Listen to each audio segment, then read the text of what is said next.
100%. 100%. All right, here we Yeah. are. We're out here. Yeah, we're out here. So, I guess I started off like normal. I'm Yeah, nervous no, now. we're Like don't I'm be nervous nervous. now. Why are you nervous? I don't know. I'm being extra. What's up, everybody? It's your boy Tavon Anthony. And oh shit, it is Bria Badu. Welcome to another episode of the FYM Podcast. We are happy to have you and super happy to have an amazing guest. I know we've been kind of killing it with the guests lately. I'm pretty excited. I feel like we've just been going up and up and up and up and up, and everybody's just like been super awesome. But I'm really excited to have on this guest today. She is running for Congress in Virginia. Super exciting.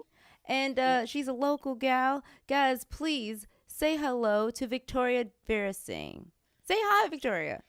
Hello. Good morning. Good morning. Excited to be here. Love what you guys are doing on the show, and I'm thrilled to be a part of it this morning. I'm also happy to have you. Okay, so before we get into this, though, please, show everybody the nails. Oh, please. Oh, there we go.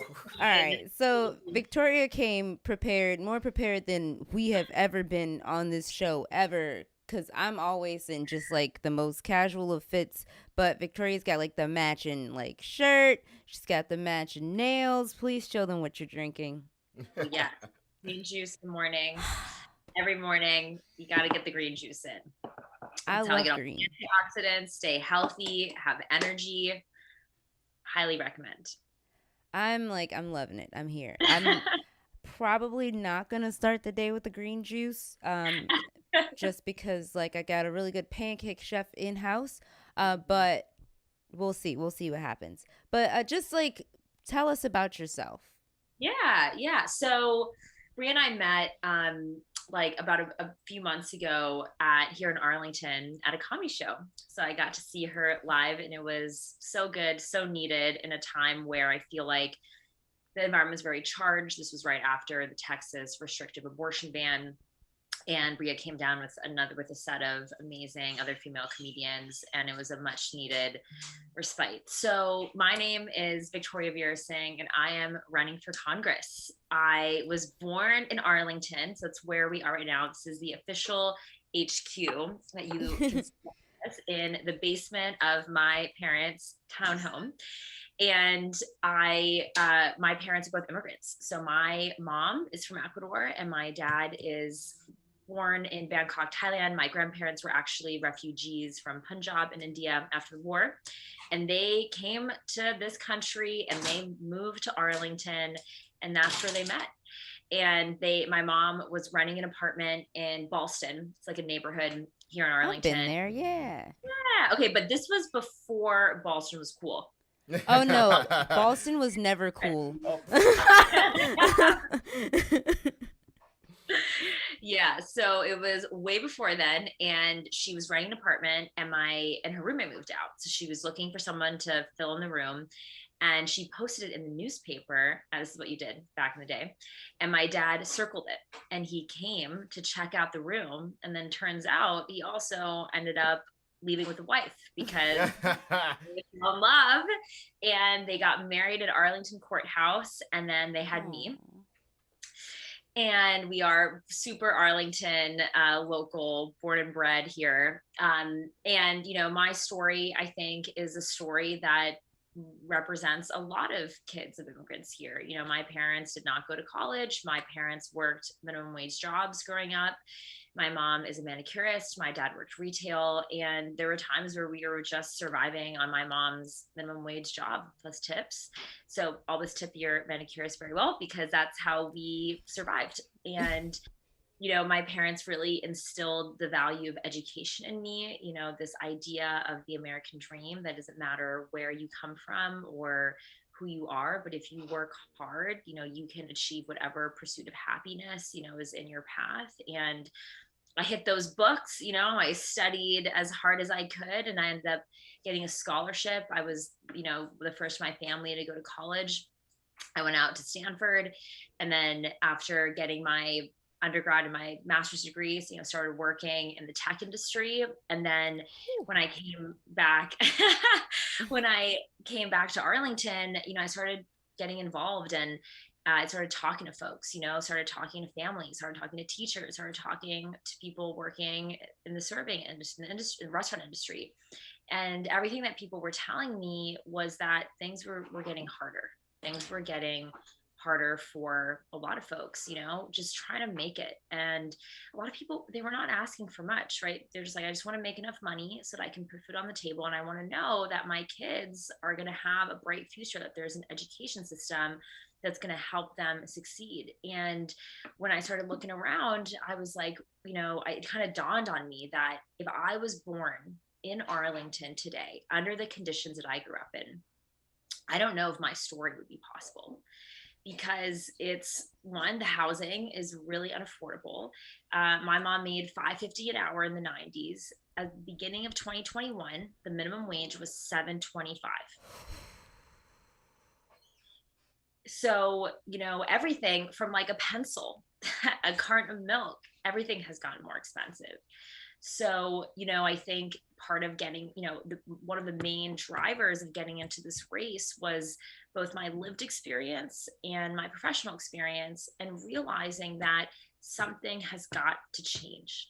We have to give working families a fair shot. We have to give people the tools that they need to be able just to afford to live and work here. I think the challenges that our generation are going to face, especially when you think of climate change, are tremendous.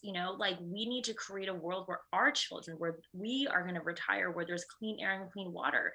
I think that there's so much to do. And I think a lot of the problems that we're facing are urgent and demand immediate action now.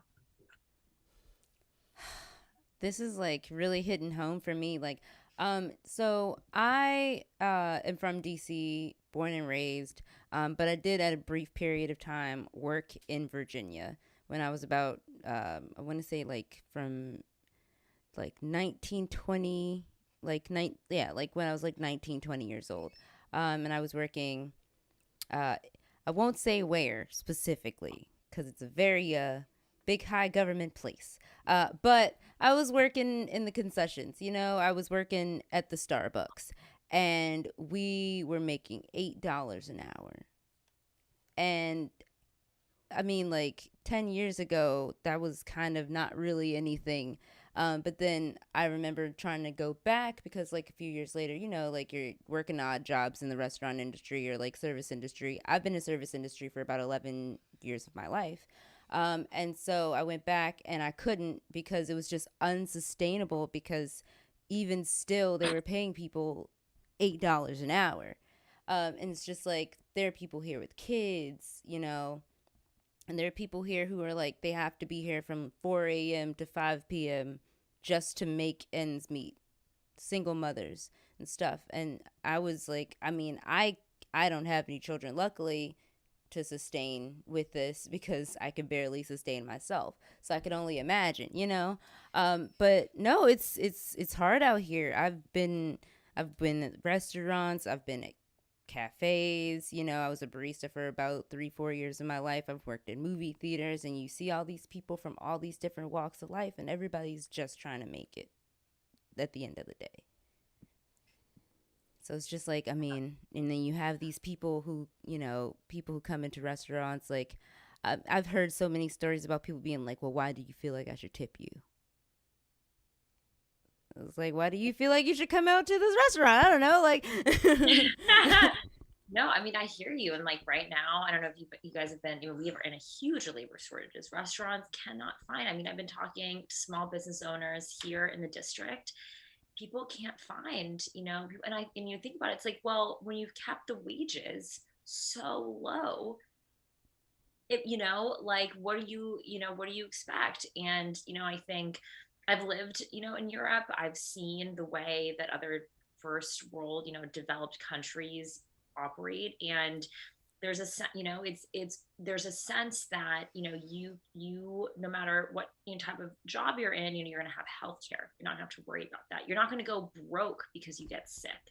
That you're going to get some paid time off. You're going to get sick days off. My mom, when she was pregnant with me, my mom was giving a pedicure the day that her water broke. She stood up.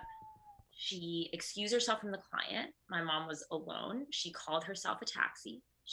That taxi took her to Arlington Hospital and gave birth to me. And she had to be back at work 2 weeks later because there was and the crazy thing about this is that this was in the 90s.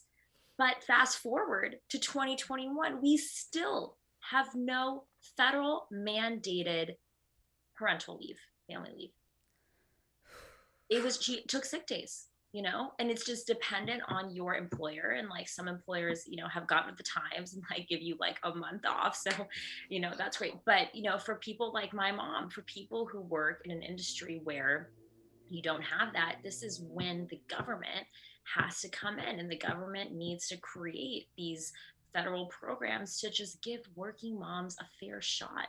It's, to me, it's like, this is not up for discussion. It's like, we got to do it. And, to be frank, I think when we have more elected officials that are close to the pain, this is not my girl, Rep. Ariana Presley says this, when you are close to the pain, you should be close to the policies. You should be close to the decision-making process because you understand what it's like.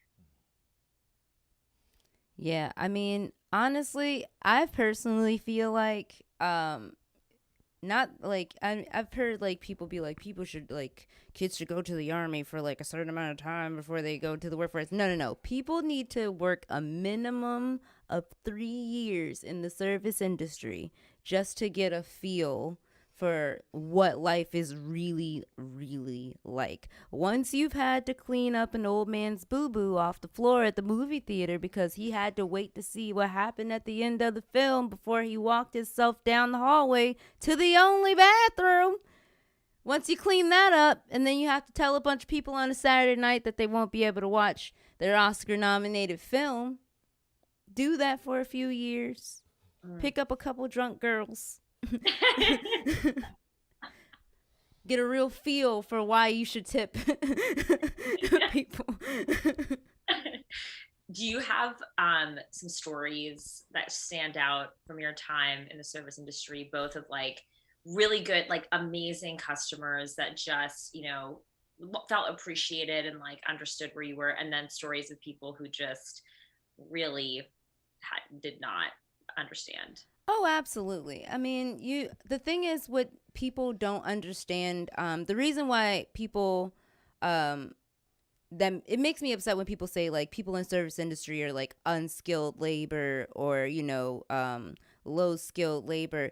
It's not just labor. It's a real psychological job, because you are juggling a lot of things, because you have to make your boss happy, you have to make the company that you work for happy, you have to make the customers happy, you have to make sure that even if you aren't happy, that you're putting on a happy face to sell the whole facade. And I've dealt with, I've worked in like bars and stuff. I've dealt with customers that will come in every day and they're talking to you about their lives. People come in and they're talking about their divorces, or they're having a baby, or what's going on with their child. The child's sick all the time. Or, I had a customer who had, was engaged, and then the girl left overnight, and so like you're dealing with all these different things on top of just like making them coffee and like and making their food. There's all these things. I remember this was years ago. I tell this story all the time. This is back when I worked at Starbucks, and the blonde roast had just come out, and people really are serious about their coffee. Coffee is a drug. Like, I talk about it in my stand up. Like, yes. It is a real drug. I was a drug dealer out here. And this guy, our coffee pots broke this day. Like, half of the coffee pots weren't working, like where you brew coffee. So we had like 8 pots of coffee to brew, but only a space to brew 2 pots at a time. And we were brewing coffee every 3 minutes because we were the only Starbucks in this building. So we had these long lines for hours because everybody that worked there came to get coffee. And so it just so happens that this one day, also when the coffee pots aren't working, that my manager burns herself on what was the blonde roast coffee that had just been brewed. So we lose this coffee. We lose my boss. She's in the infirmary getting her hands wrapped. She's got 3rd-degree burns. And then this guy who specifically came up for the blonde roast gets up there and he is livid. He doesn't want to hear what happened. He's just mad that there's no blonde roast right now and there's going to be a wait because he has to get back to work. And he literally starts cursing at me. Like, he curses me out. And at this point, like, I'm just a cashier. I'm like 19 years old. And he cursed me out so bad that I almost cried. I've never been at a job. I've worked at so many different jobs and things happen, but I've never been in a job where I felt like I wanted to cry. It felt like my grandfather was like screaming at me and cursing me out. And he cursed me out so badly. At the end of the day, he came back and apologized because it was like terrible. He cursed me out in front of thousands of people, literal thousands of people, because the lines were like wrapped around in all these different directions. And it was so embarrassing. And I was trying to be like, it's okay. He was just like, no, it's not okay. It's not okay. How I treated you is not okay. I was an asshole. Yeah. And I was like, I mean, this is terrible, but also thanks for acknowledging me as a human being. Wow. And that was brutal. And when I listen to that story, I think of, everybody, the service industry where you just have to like swallow it, right? Like you can't, what's crazy about that is you have this experience, right? And you are all of these feelings, and then you just gotta, next customer, okay, and I think part of what I see in that story is resilience, right? You come out of that and, you come with a strength and a resilience that I think is really powerful. And I think people that, don't have these experiences, you kind of go through life and, things are kind of handed to you and things are really easy. And I think then when shit happens, right? Because life is tough, right? Like things happen to everyone that you cannot expect, that you do not know. And I think that these experiences, I look at them and I feel like they mold us and they give us a resilience that helps us deal with, the things that are going to come up in our own personal lives. Definitely. After that, like, and everything was a breeze after that. I've had jobs where people were like saying stuff and I was like, oh no, that's totally fine. I was not even fazed by whatever that guy said. Like, yeah, that is, yeah. I mean, that's like, I hear your story. I think about all the baristas, think about all the people who have, like, your story is represents so many, and I think, it's important to have those voices that understand. And then when you're a customer, right, like when you're on the other side of it, like the gentleness and the compassion with which like you treat people sets a standard, sets a model, so that people realize like stuff that happened, like that's not okay. That's not how you should treat people. That's not how you should treat anybody, especially someone who's doing you a service. 100%. That's why we deserve, because I'm still in the industry, bigger tips. Like,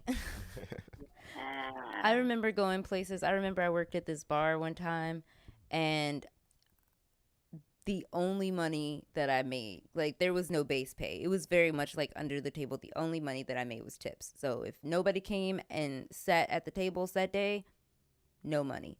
But then, there were days where people would come sit at the tables. It'd be the weekend, make a lot of money. But people would not always tip. So the bar was making money. I was not making money. So like somebody would come in, they'd like rack up like $100 worth of like drinks and bar food and stuff, and then maybe tip like $5. Maybe, like at the most, like.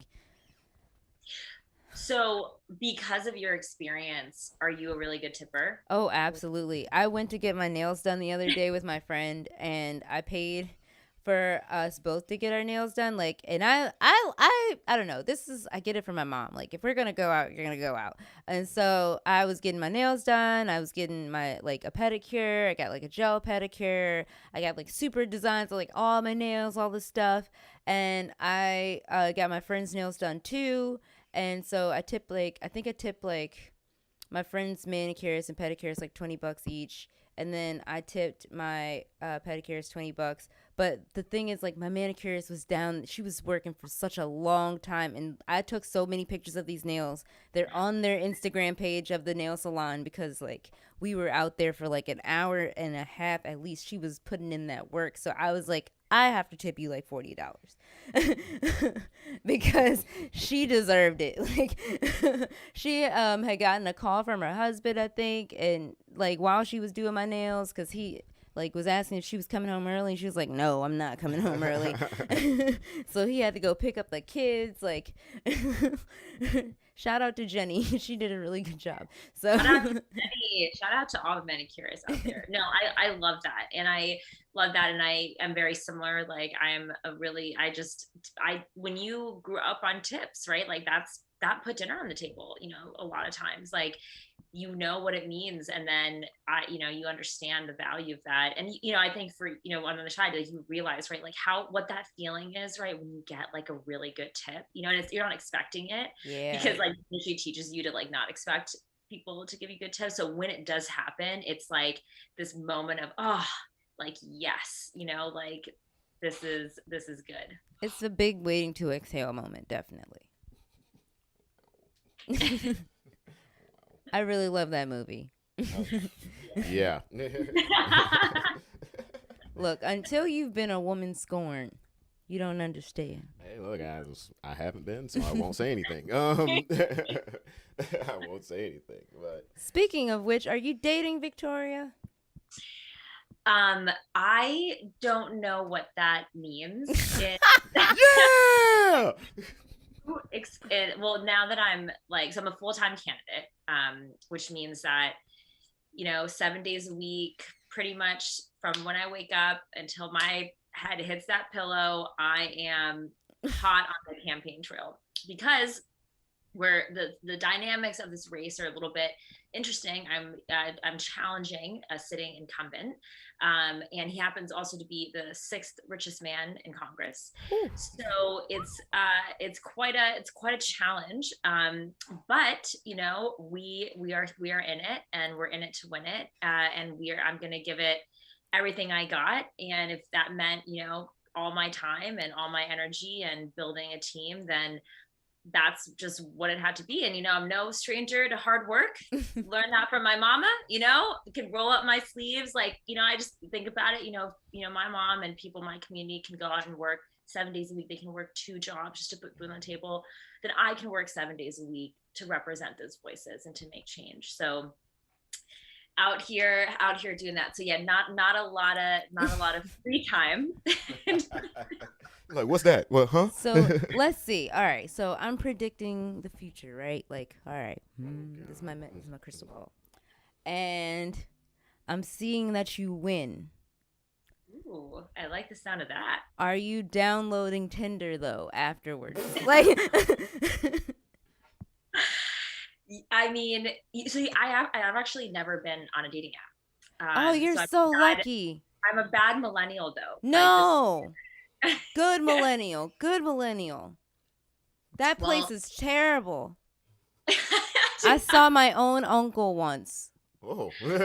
Yeah, it was very awkward. And so I was like, oh no. And then he texted me and was like, yeah, so like super awkward. I think I saw you on a dating app. And like, luckily, like, I'm not like out here like posting like me like topless on a yacht or something, like nothing crazy like that. I do comedy, so it's like a lot of pictures of me like I have a mic in my hand because I'm saying something.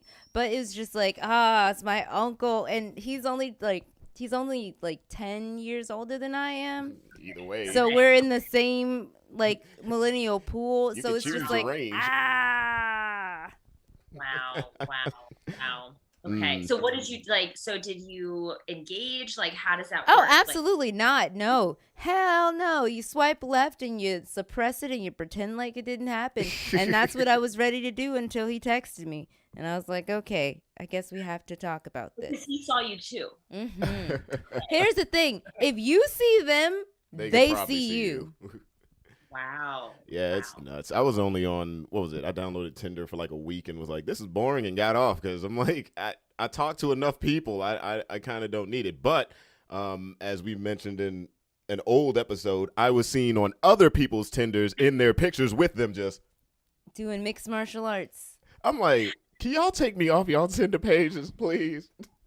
I love it. So do you guys think that, like, in our generation, like, what do you think the percentage is of people that meet on dating apps versus like meet out in the wild? Right now, I'm going to say a whopping 82%. And that is going to, I'm going to say for real, honestly, like, I'm going to say 87 because, yes, definitely because of the pandemic. But as I've, like, through the pandemic and, like, coming out and, like, being more social, because I'm a social person. I like to get out there. I like to meet people in person the organic way. That makes me feel good, and it helps me get a vibe. Like, I'm a vibey person, so I need to catch your vibe. You can't hide that.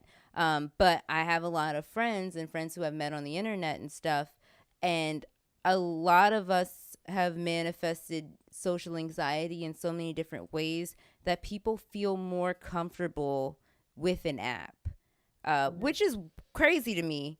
It's terrifying, but a lot of people just like feel more comfortable meeting people that way, with that buffer, for some reason. And so there's so many couples. I don't think I know of anybody right now who is in a relationship that they didn't meet through a dating app. Really? Yeah.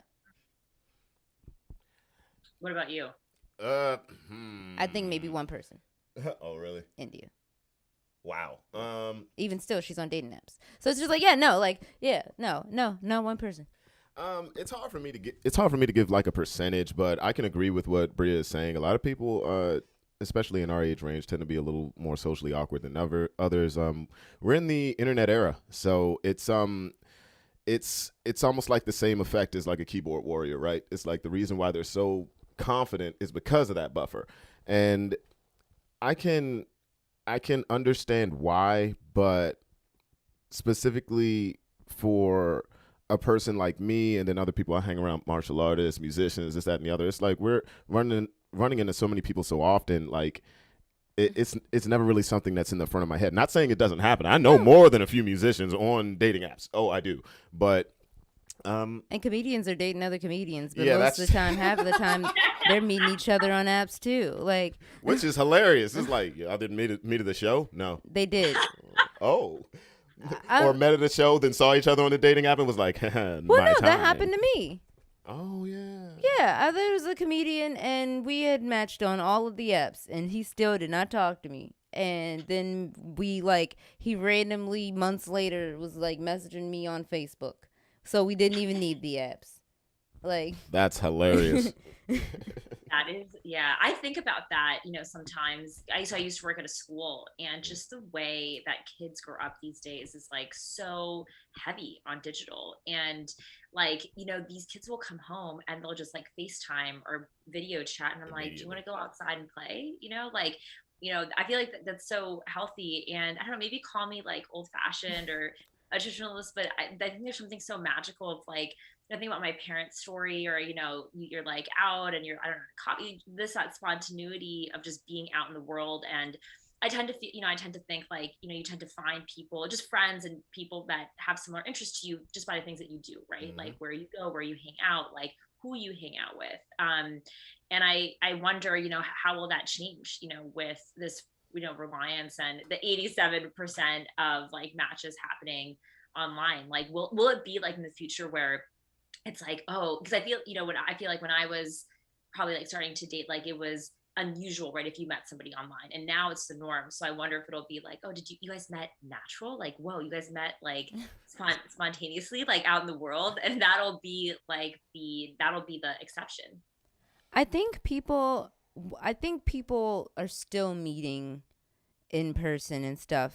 I just think that right now, because of the whole pandemic and everything, people are still a little cautious because nobody wants to get sick, and nobody wants to like risk their family's health, and like there's all these things. Because I was just at a music festival, and music festivals are known, like, people hook up at music festivals. I didn't hear anything about anybody hooking up with anybody. Everybody was very much sticking to like people that they knew, with the exception of like we met these like cool hippie dudes, and like they made us some breakfast, and that was cool. But everybody's people like to meet people, and people love to meet people naturally, even if they don't think that they do, because they have their own anxieties at the moment. I find that once everybody's back out there again more and more, and going to bars and stuff and clubs and art galleries and things like that, and different exhibitions like pancakes and booze or whatever, I think once people are out there again, they're going to be intrigued with each other once more. Like, I was at an emo night the other night, and I wandered in there completely alone by myself, because I'm at that age now where it's just like I'm a part of that generation, and if that's what we do, if there's an emo night, I'm gonna go. I'm gonna relive my youth. And I was screaming Taking Back Sunday lyrics in the stranger's face, this random man, and we had the time of our lives. And that's how you meet people. Understandable. I've met most of my friends through scenarios like that. So, yeah, hey. Shoot. Do you have what kind of music do you like, Victoria? Uh-oh. Yeah. So I'm half Hispanic and I'm half Indian. So, I grew up on like reggaeton. I grew up on the classics of, the music of our people. And then, I also on my dad's side, Indian, Bollywood, so much like love, both sides of those. So definitely it's like a very eclectic mix. We're gonna do like a Spotify for the campaign, and just kind of be like, when we're chilling, when we're doing work, this is kind of the stuff we do. And then there's like, obviously I'm a kid of the 90s, so like Britney there's just like classic artists that you just grew up with, and I could never separate myself from that genre. You just killed me. You just said Britney was a classic artist, and now I feel old. Is that where we are in life now? I remember. The year was 1998. Good God. Yeah, I definitely working with I was telling my consultants for the campaign, I was like, okay, what is like the youth into? I'm like, how do we, think about, like getting in touch with the youth? And they were like, Victoria, you are the youth. And I was like, I know that in politics, because the average age of someone in Congress is like 200. Is so I am young, but I was like, no, I mean the youth, like the 18 to like 25. I'm like, what is that? Feels like a completely, different situation. So I'll let you guys know as we learn more about it. I'll let my teenage cousin hit you up. I've got cousins that I've got a 20-year-old cousin. It's driving me crazy. She's going to be 21 next year. I've got an 18-year-old cousin. I've got a 14-year-old cousin, a 13-year-old cousin, and it is insane. They are so young. I remember when they were fetuses, just chilling in bellies, and now they're out here making decisions and working in the workforce and going to school, and like doing stuff with video games and stuff like that. They're all tech savvy. It's insanity. Well, that's all, everything you mentioned seemed very responsible. Working, going to school. Yeah, no, they're doing their things. They're doing their things, but it's just crazy that they are considered the youth, and now they're in charge. Like, in a few years, my 14-year-old cousin is going to be able to make a decision via democratic process. And wow. I don't know, man. She's telling me that kids in their class aren't bathing every day. So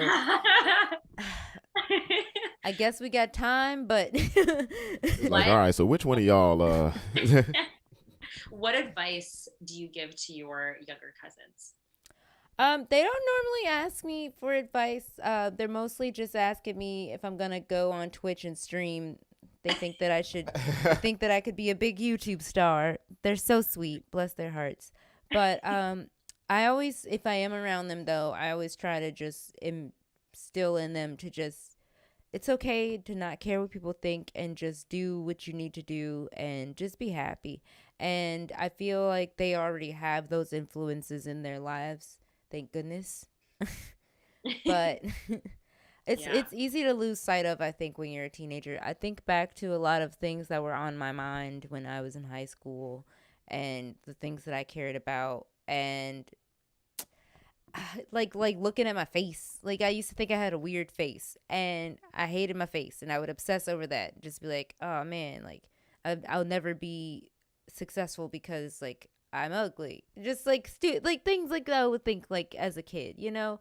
And then you become an adult and you become further removed from these thoughts and you're just like, I could have thought about some other stuff. Like there was more important things going on in life besides like being ugly. Like and then also I wasn't ugly. So it's just yeah, like don't worry about stuff in your head that like you can obsess over as a kid. I was obsessed over the worst possible things, like how to marry Pete Wentz from Fall Out Boy. Like, I like I know. When you were mentioning that, I remember, I grew up, here in Arlington, and there is, a lot of diversity here, but the school that I went to was pretty homogeneous. Like it was pretty white. And I remember, I was, puberty, or like a lot of emotions, a lot of feelings. And it was the first time where I like started to look around. I was like, wait a second, like I look very different, right? Like there is one that is not like the others here, and that is me. And it like was this feeling of, oh my gosh, like is this bad, like why am I so different? And I'm biracial, and so there's also, that's like, you're also in like I think a nuanced like way of thinking about your identity. And when you're young, you're just starting to think about everything. And I remember I was asking my friend, we were talking about it, and we were like, I think we were like in 7th grade, and it was right outside the apartment that we used to live in. And she was like, no, she was like, you're just an orange, and you happen to be in a basket of apples. oh, So okay. yeah. I thought Yeah, you were saying you were orange, and I was like, wait.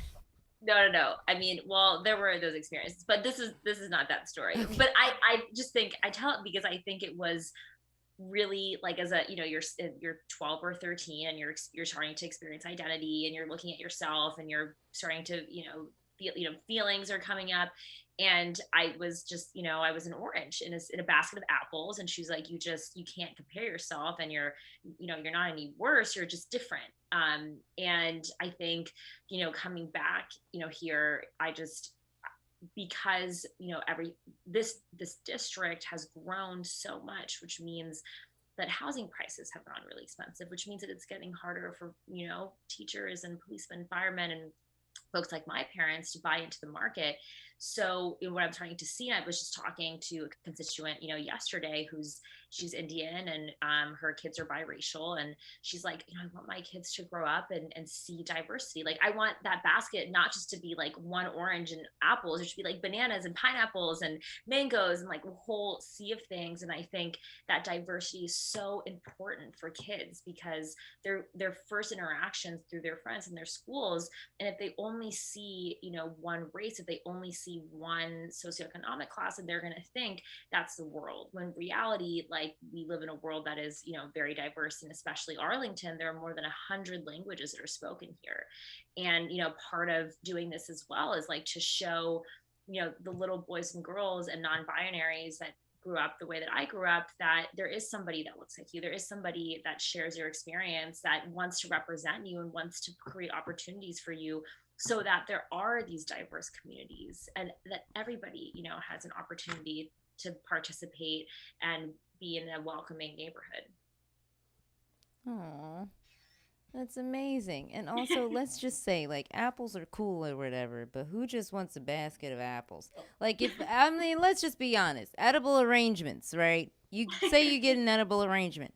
If it was an edible arrangement of just apples, wouldn't you want to kick somebody in the throat? Oh. I'm just saying, like, like no cantaloupe, no honeydew, no. You want to do the little like pineapple flowers? We're not gonna do the chocolate covered strawberries. Just apples.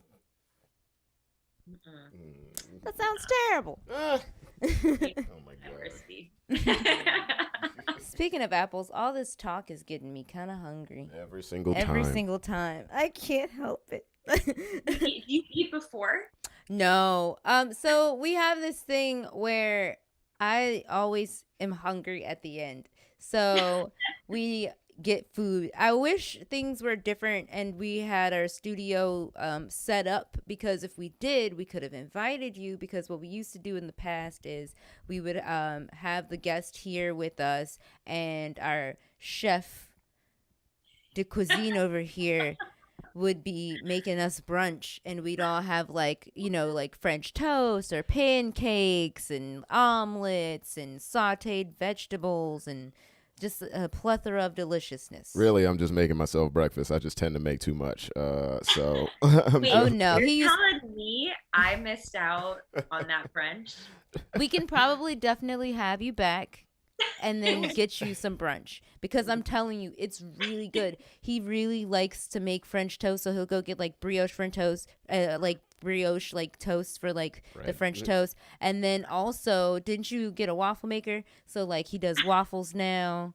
Yeah. I just make whatever a person kind of wants. I'm like, so what do you eat for breakfast? What was it? Back when Carlos was on the podcast, and then even when Bradley was on, they were just like, I don't know what you got. And then I just started naming everything, and they would like, blueberry all that. pancakes What? in a cast I'm iron like, okay, I can skillet. make it all. It's just gonna take a little bit. The omelets are my favorite. I'm definitely Oh my gonna gosh. try and get into some of that. Oh yeah, That the man can sounds- soft scramble an egg. You picked well. Yeah, I it's, always say the key to a woman's heart is through her belly. Yeah, I've been telling people for a while. That's the only reason she stuck around.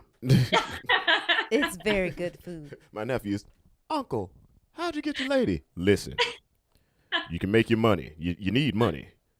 You can have your car. You need that to get around. Put a pot on the stove. Start sauteing some onions. They gonna come. They'll be there. I do like onions. Mm-mm.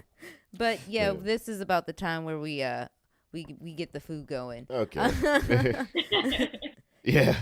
But it has been a pleasure to have you, Victoria. Oh my goodness. Do you want to say anything? No, definitely. Thank you so much for being on. Is there anything else you want to say? Anything coming up for you outside of like further campaigning? I don't know. Yeah, yes, plug. Yes. So our election is June of 2022. You know, follow us on social media. We're posting every day, you know, stuff that we're doing. You know, we're running a really real, authentic campaign. So like the highs, the lows, I mean, we're going to share all of that, you know, with our audience. And then I would be my financial my fundraiser would be just really disappointed if I did not make a plea for donations. Unfortunately, you know, we live in a world where, you know, we've got to hire staff, and in order to get out to the voters, in order to communicate our message, we need resources. And I am not taking a dime of corporate money. You know, all of the funders, all of the donations are coming from people, from real people, because I think that we need to get big money out of politics, and I think it should come from the people. So if you've got, you know, $5, $10, $15 and you believe in what we're doing out here, you know, please go on to victoriaforcongress.com. There's a beautiful button. It says contribute, and there are many options. It's super easy. Just type in those digits on the credit card and boom, or PayPal. So it's super easy, and I would be so grateful, you know, for your support in this. And go to the website, social media handles at Virasingh, Virasingh. And thank you guys so much for having me on the show. Do you have any merch? We are working on a merch store. It's coming. All right, cool. Because I want a button. Yes. I want a t-shirt. Yes. And we're going to get, we're going to have all sorts of stuff. We are, think hats and dog bandanas and fans. So we are coming. And thank you guys so much. Thank you. Awesome. This is great. You never know who you're going to meet in a comedy club. You never know. It's amazing. Well, thank you guys, or anybody who is watching, and anyone who is going to watch or listen to this later. It'll be on Spotify, Apple Music, and everything else in the in between. Yeah, make sure to follow us and at subscribe. Yep, there you go. At FYM Podcast Official. And we will see you soon. Talk to you sooner. Bye. That was amazing.